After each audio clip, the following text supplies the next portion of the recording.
وحده لا شريك له ونشهد أن سيدنا ونبينا ومولانا محمدا عبده ورسوله الذي أرسله بالحق بشيرا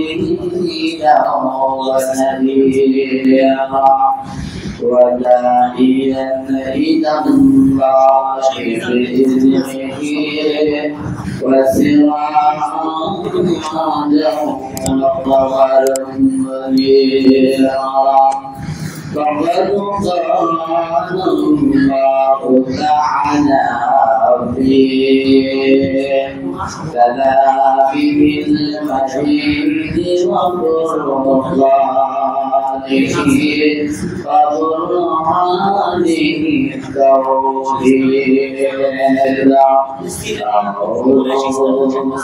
بالله من الشيطان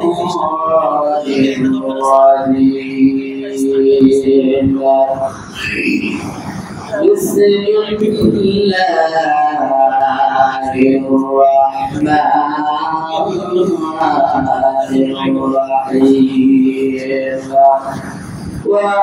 وأقيموا الصلاة وآتوا الزكاة واركعوا مع الراكعين إن الله وملائكته يصلون على النبي يا أيها الذين آمنوا صلوا عليه وسلموا تسليما اللهم صل على سيدنا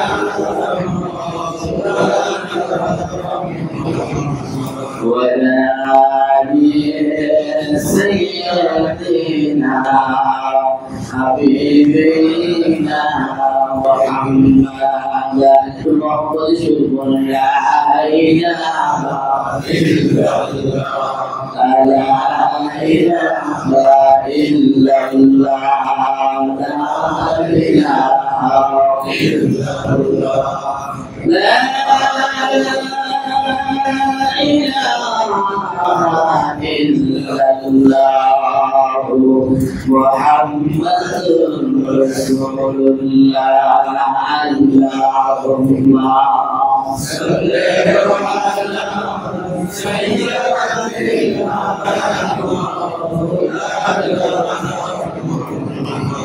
وعلى آل سيدنا حبيبنا আল্লাহকে যারা বেঁচেছে আর তাদের থাকতে পারে তাদের থাকতে পারে আল্লাহুম্মা সাল্লি আলা সাইয়্যিদিনা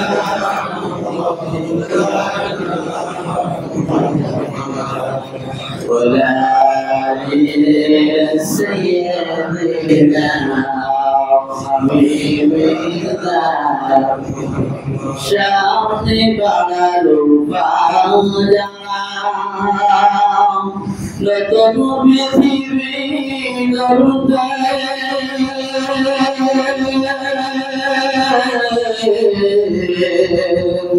জানা তো আছে তাদের সবার কত যে হবে লড়তে জীবনের সব কিছু ডাক্তারে ফেলে যায় মারে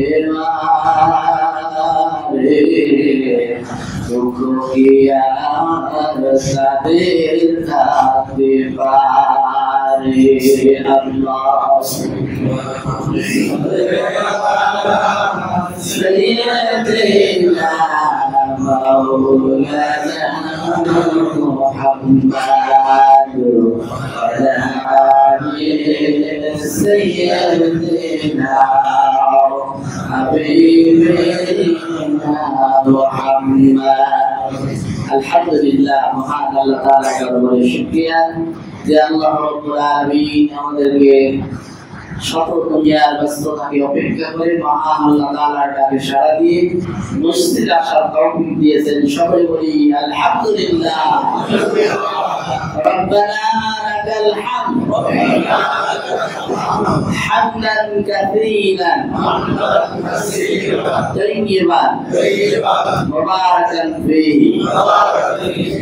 আলহামদুলিল্লাহ, মহান আল্লাহ তাআলার প্রশংসা করেছি। আমরা কয়েকদিন আগে আমরা ঈদ উল জুহা পালন করেছি। সকলে বলি আল্লাহু আকবার।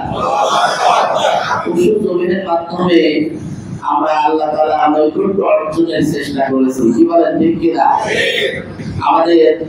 আমার মুসল্লি কেরাম সকল যাদের কুরবানি ছিল, আল্লাহ তাআলা প্রত্যেকের কুরবানিগুলোকে কবুল করুন। সকলে বলি আমিন। যারা কুরবানি দিয়েছেন আলহামদুলিল্লাহ, যারা দিতে পারেন নাই আগামী বছর বার্ষিকভাবে প্রস্তুতি নিতে হবে, যাতে করে আমরা সামর্থ্য হয়ে কুরবানি দিতে পারি। আল্লাহ পাক কবুল করুন। সকলে বলি আমিন।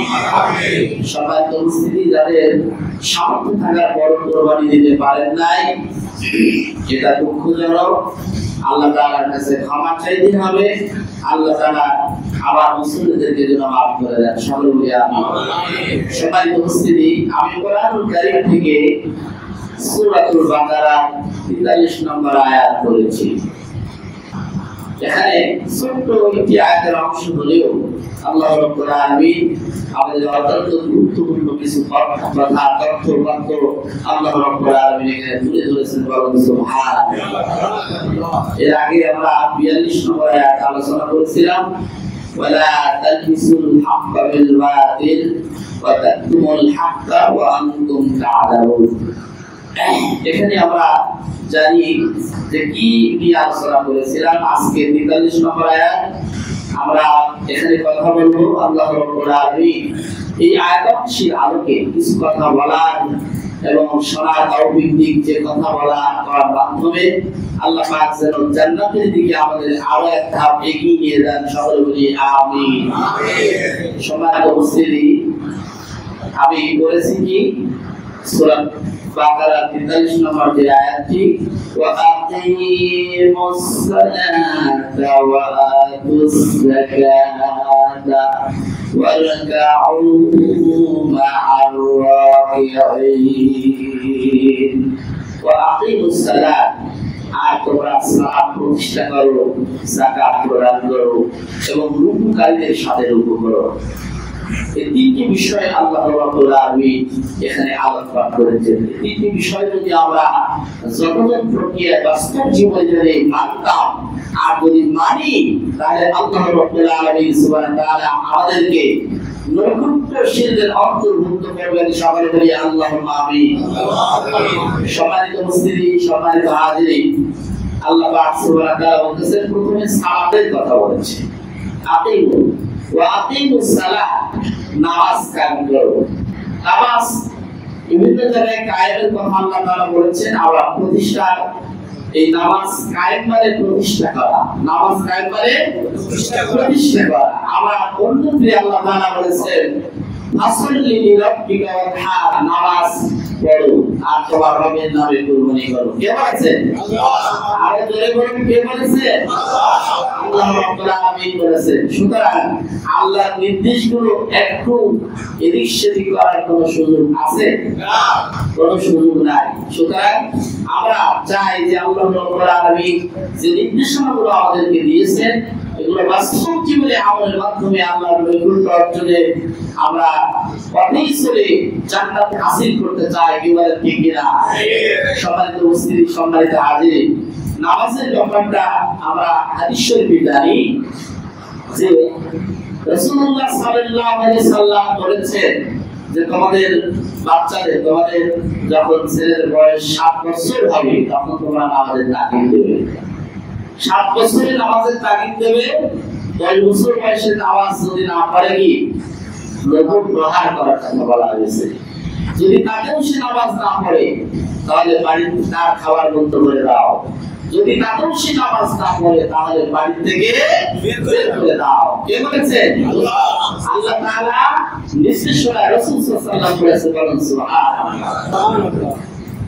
قال رسول الله صلى الله عليه وسلم بين العبد والمؤمن ترك الصلاة। যে ব্যক্তি মুমিন এবং মুসলমানের মধ্যে বাইনাল আব্দ ওয়াল রুকু তারকুস সালাত, মুসলমান এবং কাফেরের মধ্যে যে পার্থক্য রয়েছে, মুসলমান নামাজ পড়ে, কাফের নামাজ পড়ে না। আমাদের প্রত্যেকই আমরা আজকে যে যে পরিবারে আমরা বসবাস করি, আমরা বুকে হাত দিয়ে বলতে পারবো যে আমরা এখানে যারা এসেছি প্রত্যেকের উপযুক্ত সন্তানেরা নামাজ আদায় করে। অনেকাংশেই করে হয়তো বা, কিন্তু অনেকেই করে না। এরকম দুর্বলতা আমাদের আছে। কি বলেন, আছে না নাই? আছে। আমরা যাদের গৃহে বসবাস করি, আমাদের গৃহে যে স্ত্রীরা থাকে, এরা অনেকেই আছে যারা নামাজ সময় পেলে পড়ে, সময় পেলে পড়ে না।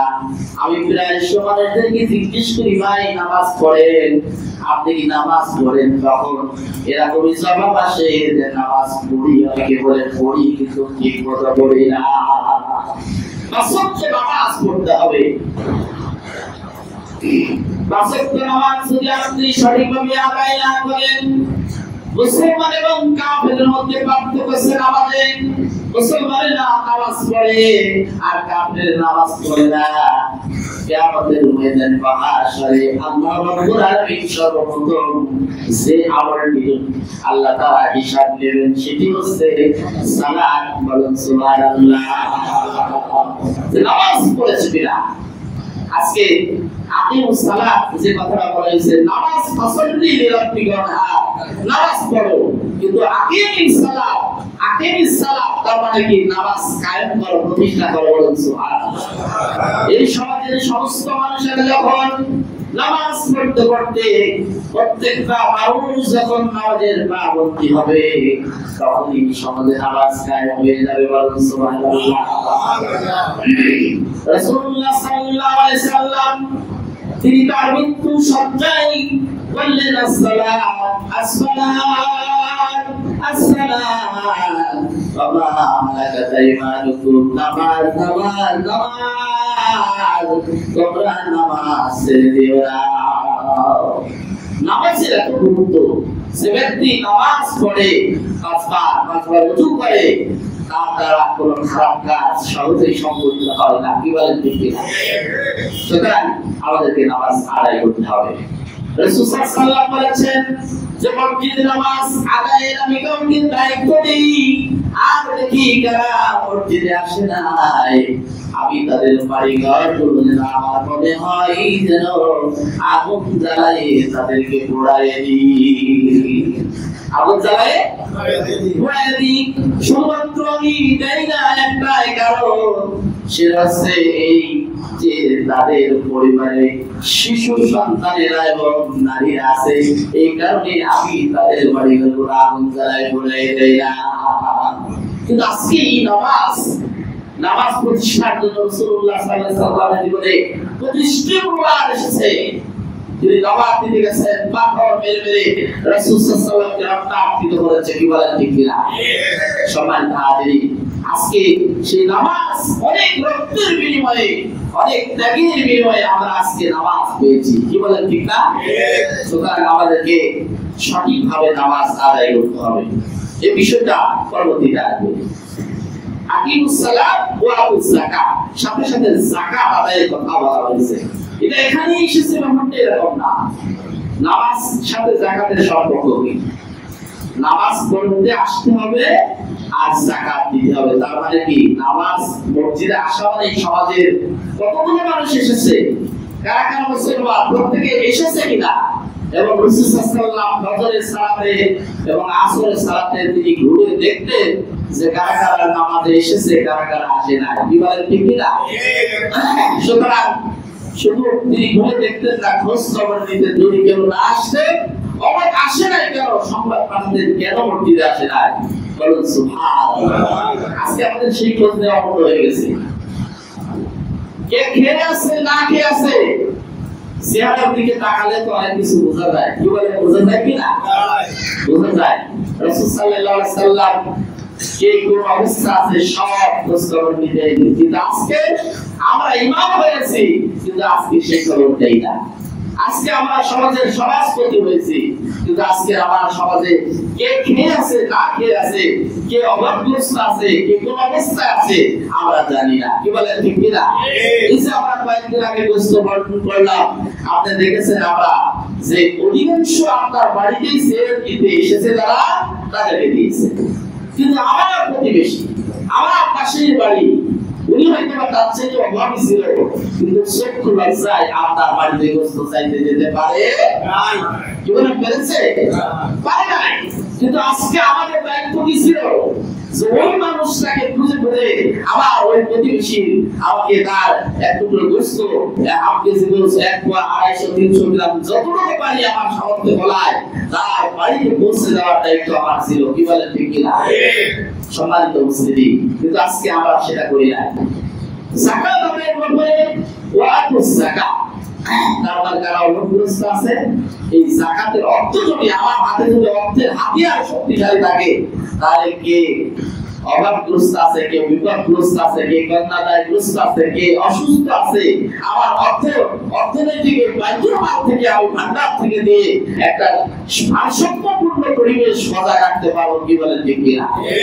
সম্মানিত হাজিরিন, হযরত আবু বকর সিদ্দিক রাদিয়াল্লাহু আনহু রাসূল সাল্লাল্লাহু আলাইহি ওয়াসাল্লামের ইন্তেকালের পর তিনি বললেন যে নামাজ, সালাত এবং যাকাতের মধ্যে যারা পার্থক্য সৃষ্টি করবে, তাদের ব্যাপারে তাদের বিরুদ্ধে আমি যুদ্ধ ঘোষণা। আমি আবু বকর বলছি যে রাসূল সাল্লাল্লাহু আলাইহি ওয়াসাল্লামের সময়ে যাকাত দিত, কিন্তু বর্তমানে একটি ছাগলের রশির পরিমাণ যদি সে দিতে অস্বীকার করে, তার বিরুদ্ধে যুদ্ধ ঘোষণা। বলুন সুবহানাল্লাহ।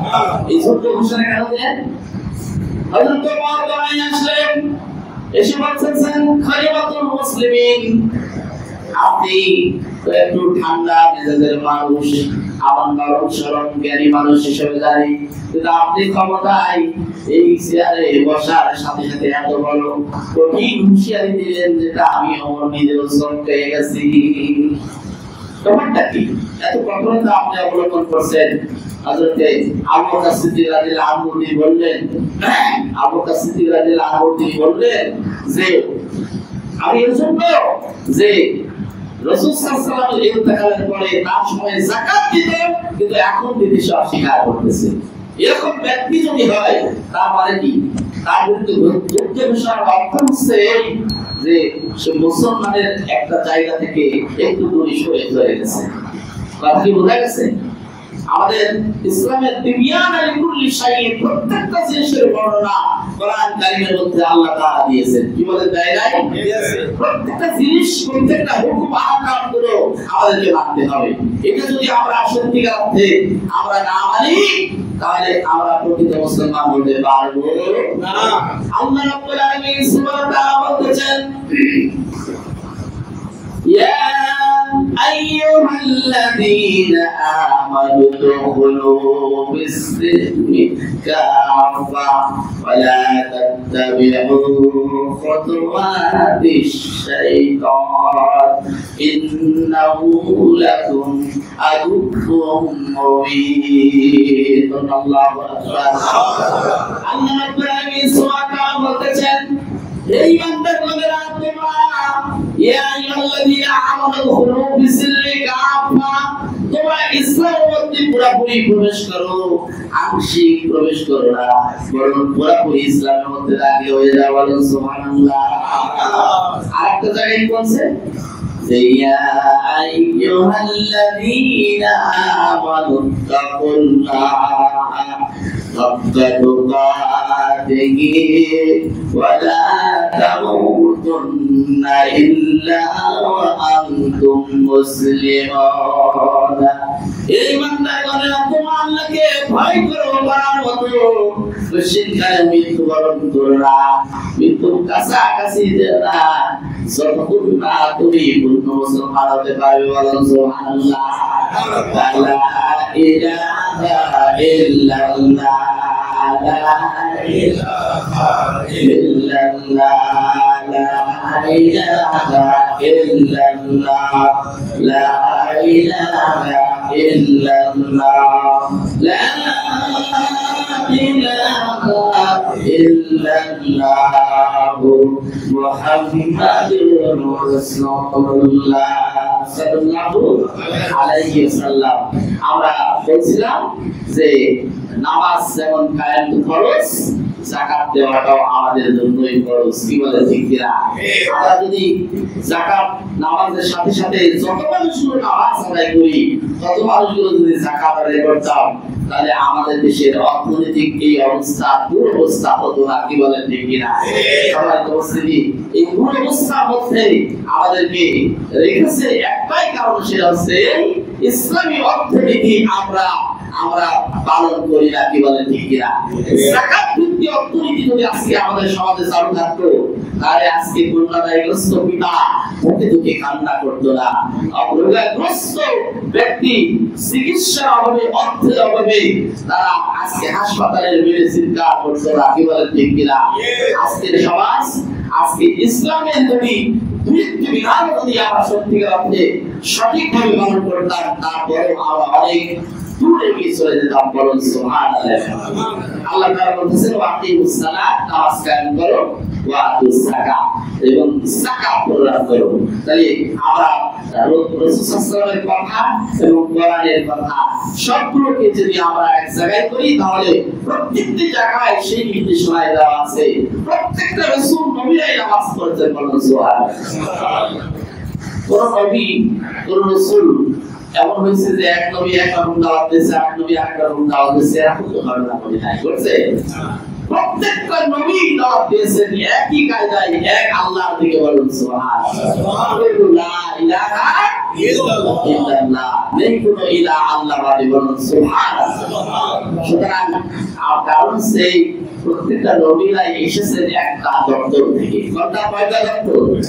দপ্তর তো একটাই। একটা দপ্তর থেকে আসার কারণেই প্রত্যেক নবীরাই দাওয়াত দিয়েছে একই কায়দায়। বলুন সুবহানাল্লাহ।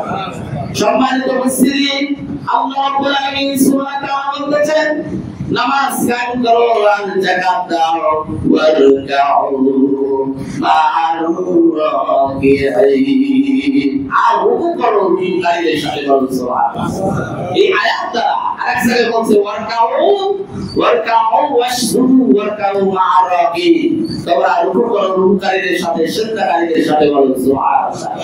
বিনা প্রয়োজনে, বিনা অজরে বাড়িতে যদি আপনি নামাজ আদায় করেন, আপনার নামাজ হওয়া নিয়ে সন্দেহ রয়েছে। বলুন নাউযুবিল্লাহ। সম্মানিত উপস্থিতি, এজন্য আমাদেরকে অবশ্যই আমরা বিনা শরীয়ত ওজরে, বিনা ওজরে আমরা সালাত পরিত্যাগ করব না ইনশাআল্লাহ। মনে রাখবেন যে এই একসাথে নামাজ আদায়ের মাধ্যমে যারা নামাজ আদায় করে, যারা পাঁচ ওয়াক্ত নামাজ পড়ে, তাদের চেহারা থেকে তাকালেও বোঝা যায় যে এই লোকটা নামাজ কি বলছে না। আর যারা নামাজ পড়ে না, দেখবেন পড়তে উঠতে ভয় পায়। আছে না এরকম? হ্যাঁ, যদি আপনি জোর জবরদস্তি করে মসজিদে নিয়ে আসেন, সে মনে করে যে কোন জায়গায় বসবো, কি করবো, এমন কাউ গিয়েছে। আসলে নতুন পরিবেশে আসলে যা হয়ে থাকে, তাই না? এই জন্য সম্মানিত হাজিরিন, আমরা পাঁচ ওয়াক্ত নামাজ নিজে পড়বো, নিজের সন্তানদেরকে পড়াবো এবং নিজের স্ত্রীদেরকে তাগিদ দেবো, পড়াবো। বলুন সুবহানাল্লাহ। কি বলবো? পারবো না ইনশাআল্লাহ। আমরা এক একজন আজকে যারা এসেছেন, তারা প্রত্যেকেই আমরা প্রত্যেকেই বেনামাজিদেরকে টার্গেট করে দাওয়াত কাজ করতে পারবো কিনা? কি বলেন, পারবো কিনা? ইনশাআল্লাহ। আমি তো হাত নাড়াই তো জানাই দেন থেকে পারবো কিনা? ইনশাআল্লাহ। আল্লাহু আকবার। আল্লাহ পাক কবুল করুন, সকলে বলি আমিন। তাহলে আমাদেরকে যে বিষয়টা কি করতে হবে, যে আগামী সপ্তাহে আমরা একজনকে আরেকজন দাওয়াত দিয়ে নিয়ে আসবো মসজিদে ইনশাআল্লাহ। আমরা এই কাজগুলো যদি আমরা সঠিকভাবে করতে পারি, তাহলে আপনি দেখবেন মসজিদে তো দোতলা ধরে যায়, তখন ওই রাস্তাঘাট পর্যন্ত ওই অঞ্চল পর্যন্ত ঘুরে যাবে। আপনারা যতজন নামাজে এসেছে, আমার বিশ্বাস এতগুলো মানুষ না হলেও 50% মানুষ নামাজে আসে না, হয়তো সে কোথাও নামাজ পড়বে না, এরকম ঘটনাও কিন্তু ঘটছে। ঠিক আছে না?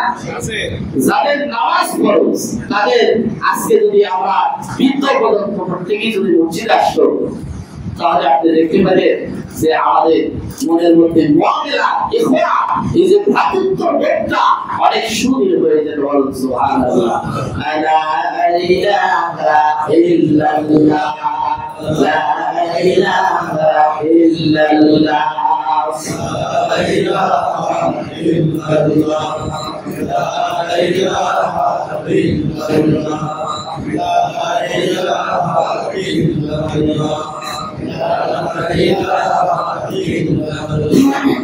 لا إله إلا الله، لا إله إلا الله،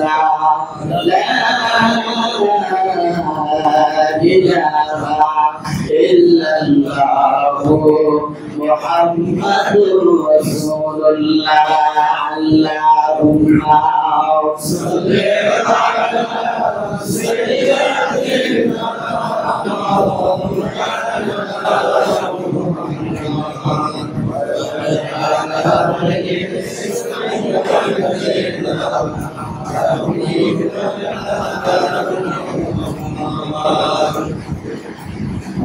বিষয়ে কথা বলেছেন, প্রশ্ন করেছেন। আমরা আলোচনা আমার শেষের দিকে আমরা চলে এসেছি।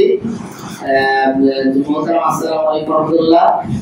জুমার দিনে মুয়াজ্জিন ও ইমাম সাহেবের জন্য জায়নামাজ বিছানা হলে জায়নামাজটি মুসল্লিরা তুলে মুক্ত জায়গায় বসে পড়ে, এ বিষয়ে কোনো মাসলা মাসাইল আছে কি? অনুগ্রহ করব একটু আলোচনা করবেন। এটা আসলে বিশেষ করে ইমাম সাহেবেরা তো তোলার সুযোগ পায় না।